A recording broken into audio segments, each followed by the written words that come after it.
Assalamualaikum warahmatullahi wabarakatuh. Pemirsa video ini yang berbahagia, pada video ini kita akan mempelajari tentang organ reproduksi pada wanita.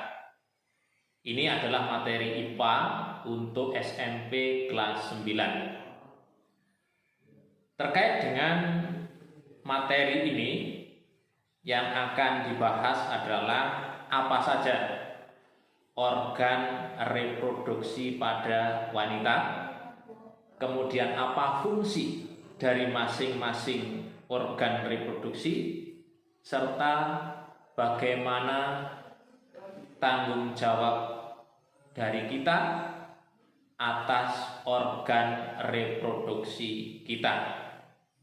Bagaimana kejelasannya? Mari kita simak hingga akhir video ini.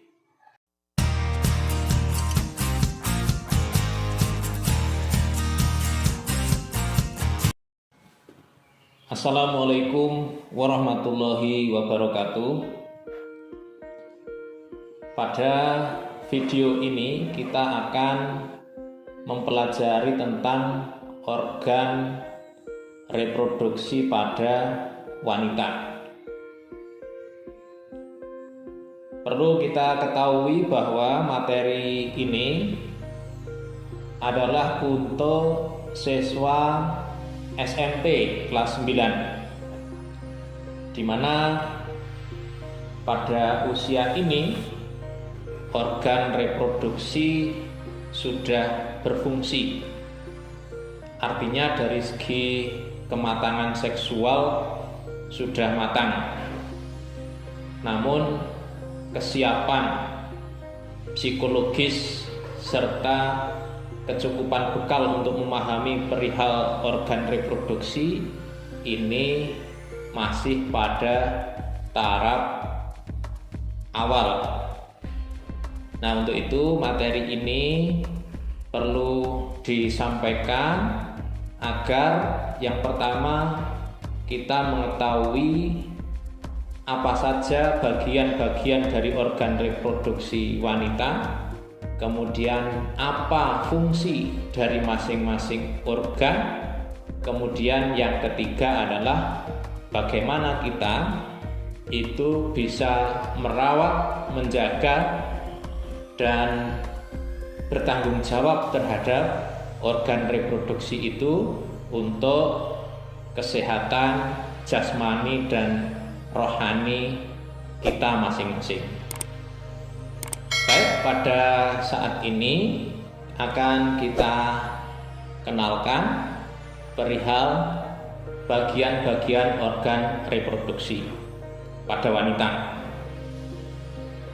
Tentang organ reproduksi pada wanita bisa kita lihat ya, posisi dari organ reproduksi wanita, yaitu di area di bawah pusat ini ya. Nah, yang akan kita bicarakan adalah area reproduksi ini. Tentang organ reproduksi wanita itu ada organ reproduksi eksternal, ada yang organ reproduksi internal. Untuk organ reproduksi eksternal adalah organ yang tampak dari luar. Ini tidak begitu kita bahas. Namun yang kita bahas adalah organ dalam ya, organ dalam pada reproduksi wanita, yaitu pada area ini atau yang ini ya. Yang akan kita bahas adalah yang organ dalam. Untuk sistematis di dalam menjelaskan, kita awali dari wilayah tempat diproduksinya sel telur. Jadi pada wanita itu tempat memproduksi sel telur adalah di sini nih, ovarium. Ya, di ovarium ini adalah tempat dihasilkannya sel telur. Atau istilah lain dari sel telur adalah ovum. Kemudian dari sini nanti sel telur itu akan keluar melewati tuba palupi ya. Tuba palupi, kalau ini fallopian tube, atau kalau di bahasa Indonesia kan ini oviduct ya. Jadi nanti kalau ada istilah oviduct, tuba palupi, itu adalah area di antara ovarium hingga ke uterus. Kembali ke ovarium, pada wanita itu memiliki dua ovarium, yaitu di bagian kanan dan bagian kiri. Ini dari berbagai referensi dijelaskan bahwa ovarium kanan dan kiri ini memproduksi sel telur bergantian. Jadi setiap bulan bergantian kanan kiri menghasilkan sel telur. Ini dari beberapa referensi. Nah, kembali ke sini, bahwa di ovarium ini menghasilkan sel telur hingga sel telur itu matang. Matangnya berapa hari dan lain-lain nanti kita jelaskan. Kemudian setelah sel telur matang, akan dikeluarkan sel telur itu melalui ini fimbre ya. Fimbre ini seperti katup yang fungsinya seperti pemompa keluarnya telur ini. Kemudian telurnya nanti ke tuba palupi. Nah, di tuba palupi ini atau di oviduct ini akan terjadi pembuahan. Artinya ketika di saat sel telur itu berada di area ini, tuba palupi, kemudian ada sperma yang masuk, maka kemungkinan terjadi kehamilan. Jadi inilah ya tempat terjadinya pembuahan, yaitu di tuba palupi atau oviduct. Setelah dibuai, nanti akan masuk ke wilayah uterus atau rahim. Nah, bentuknya semacam ini. Ini rahim. Nah, di sini kalau terjadi pembuahan, nanti akan menempel di rahim ini dan berkembang janinnya hingga berkembang embrionya hingga menjadi janin di sini. Nah, ini bagiannya aja, ini bagian kulit dari uterus, lapisan uterus. Ada yang endometrium. Endometrium itu lapisan yang permukaannya uterus ini. Endometrium. Nah,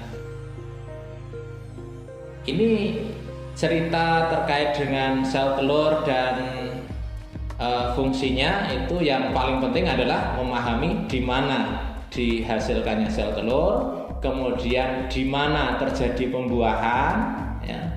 Kemudian setelah dibuai, di mana embrionya itu akan berkembang. Ya, cerita pokoknya ada 3 ini. Sekarang memahami terkait dengan siklus menstruasi ataupun siklus kehamilan. Kita tahu bahwa pada wanita itu memproduksi sel telur itu ketika usia produktif. Usia produktif itu adalah usia di mana ketika perempuan sudah bisa menstruasi. Sampai kapan? Sampai masa menopause. Menopause itu tidak menstruasi, artinya tidak menghasilkan sel telur. Ini bedanya dengan laki-laki. Kalau laki-laki itu sejak dia menghasilkan sperma sampai akhir hayat itu bisa memproduksi sperma. Tapi pada perempuan ada batasannya. Ketika sudah menopause tidak bisa menghasilkan sel telur. Nah, selanjutnya kita lihat lebih detail perihal waktu-waktunya. Nah, ini untuk lebih jelas nanti bisa di screenshot ya. Kemudian diulang kembali untuk memahami inti dari ini. Perlu kita ketahui bahwa di ovarium ini, sel telur ini akan keluar itu kira-kira setengah dari siklus menstruasinya, setengah waktu, setengah periode. Jadi rata-rata perempuan itu menstruasi adalah 28 hari.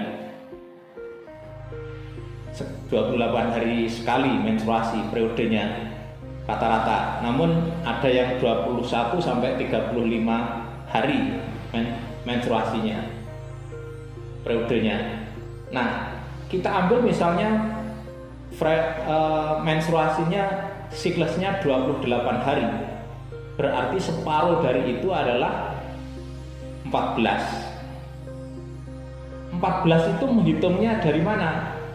14 itu sejak awal menstruasi. Satunya itu, tanggal satunya dihitung ketika awal menstruasi. Berarti ketika awal menstruasi itu dihitung hari pertama. Nah, nanti pada hari ke-14 itu sudah matang sel telur itu dan keluar dari sini. Jadi pada tanggal ke-14 itu sel telur sudah matang. Bahkan di beberapa referensi itu di tanggal 12 itu sudah matang dan keluar dari ovarium. Sudah berada di area tubo Fallopi atau oviduk ini. Nah, inilah yang dinamakan dengan masa subur atau masa di mana waktu itu sangat memungkinkan terjadi kehamilan manakala terjadi pembuahan. Nah, jadi kita lanjutkan. Kira-kira tanggal 12 atau sampai 14 itu sel telur keluar dari ovarium menuju ke oviduk atau tubo Fallopi. Di sini berapa lama sel telur ini bertahan hidup? Itu 24 jam. Ya, sekitar 24 jam sel telur itu bisa hidup. Kalau selama 24 jam itu terjadi pembuahan, maka kemungkinan akan terjadi kehamilan. Apa itu pembuahan? Pembuahan adalah proses terjadinya atau bertemunya sel telur dengan sperma. Nah, nanti ketika di tubo Fallopi ini terjadi pembuahan, maka akan menjadi sigot. Ya, misalnya di sini terjadi pembuahan di sini, nanti akan terjadi sigot. Sigot akan menjadi embrio, embrio akan menjadi janin menempel di sini, ya, menjadi janin. Nah, berdasarkan beberapa referensi itu ketika di ovarium ini sel telurnya pecah, maksud saya telurnya itu pecah, nanti sel telurnya itu keluar, cangkangnya ini akan menghasilkan atau akan merangsang adanya hormon progesteron. Nah, hormon progesteron yang dihasilkan dari cangkang ini itu akan merangsang penebalan dinding rahim. Jadi ketika di sini pecah, sel telur keluar, dinding rahim ini menjadi menebal karena adanya hormon progesteron yang dihasilkan dari cangkang telur ini. Tujuannya apa menebalnya dinding rahim ini? Adalah untuk mempersiapkan tempat menempel embrio. Nah, jadi ketika terjadi pembuahan, nanti ini dinding rahimnya menebal, siap untuk ditempeli oleh embrio yang selanjutnya nanti akan berkembang di tempat menempelnya itu, di implantasinya itu akan menjadi plasenta, yang kemudian makannya atau untuk tumbuh kembangnya itu makannya, nutrisinya dari janin itu dari rahim ini melalui plasenta. Ini kalau terjadi pembuahan. Bagaimana jika dalam perjalanan di oviduk ini tidak terjadi pembuahan? Kalau tidak terjadi pembuahan maka akan mati ya, selama 24 jam tidak ada pembuahan maka sel telur akan mati. Ketika sel telur mati, maka dinding rahim ini juga akan meluruh. Seiring dengan meluruhnya ini dinding rahim serta matinya sel telur ini, maka itulah terjadi menstruasi. Ya, jadi ini kenapa bagi perempuan itu ketika hamil tidak menstruasi, ketika menstruasi tidak hamil. Ya ini, ketika hamil penebalan dinding rahim ini berfungsi untuk menempelnya janin, untuk hidupnya janin, sehingga tidak meluruh. Endometriumnya atau lapisan luar dari rahim ini tidak meluruh. Tapi sebaliknya, kalau tidak ada pembuahan, maka penebalan ini tidak berfungsi, sehingga lapisan yang ada di atas endometrium ini itu akan meluruh dan terjadilah menstruasi. Rata-rata menstruasi perempuan itu 5-7 hari. Ini ya. Kemudian ketika terjadi masa subur tadi, ini kita harus bisa juga membaca siklus ya.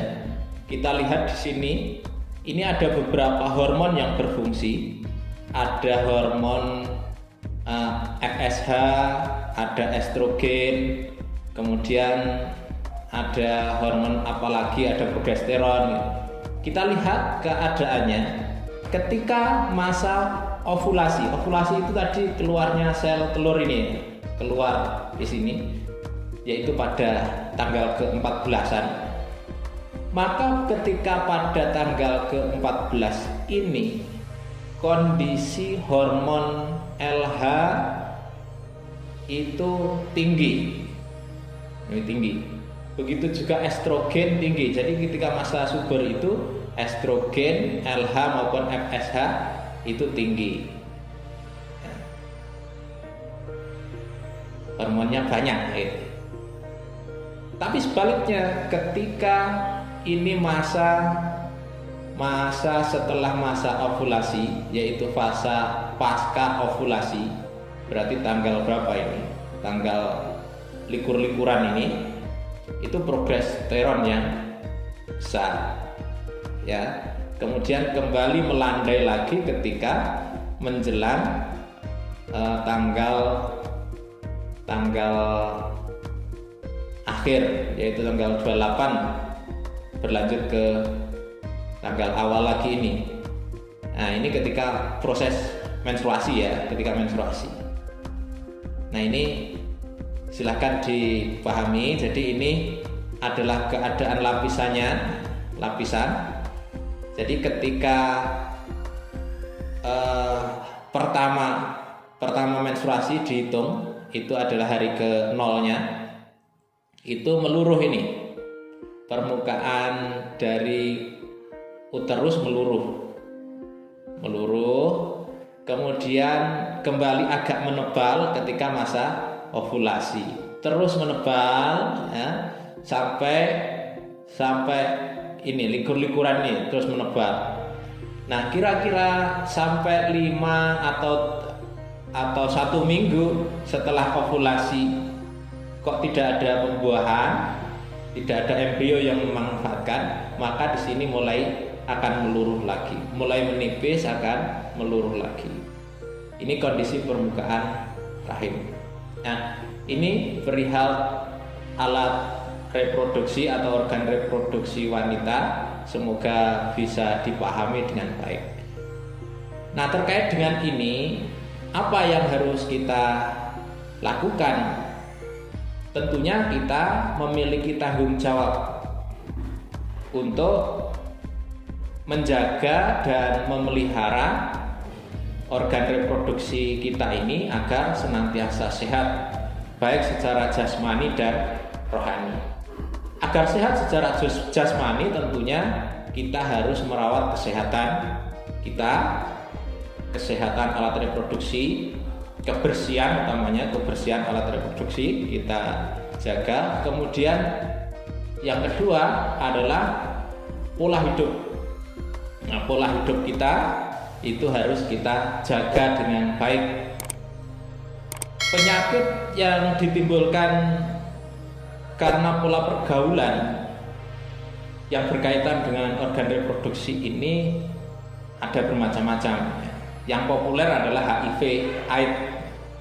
HIV/AIDS ini pola penularannya adalah terjadinya kontak cairan antar tubuh.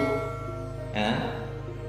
Jadi kalau ada cairan antar tubuh itu terjadi kontak, maka bisa menularkan HIV. Bisa melalui jarum suntik maupun melalui hubungan seks. Nah, untuk itu bagi kita semua itu untuk bisa menjaga diri ini, jangan sampai kita kemudian terjerumus alat reproduksi sudah matang namun pengendalian diri kita lemah, maka akan menimbulkan kerugian bagi masa depan kita. Pola pergaulan dijaga dengan baik karena ini menyangkut dengan masa depan. Ya, jadi ini setelah Anda tahu organ reproduksi itu apa saja, fungsinya apa saja, kemudian yang lebih penting adalah kita tahu apa yang menjadi kewajiban kita untuk menjaga, memelihara kesehatan maupun harga diri kita. Demikian, semoga ada manfaatnya. Wassalamualaikum warahmatullahi wabarakatuh.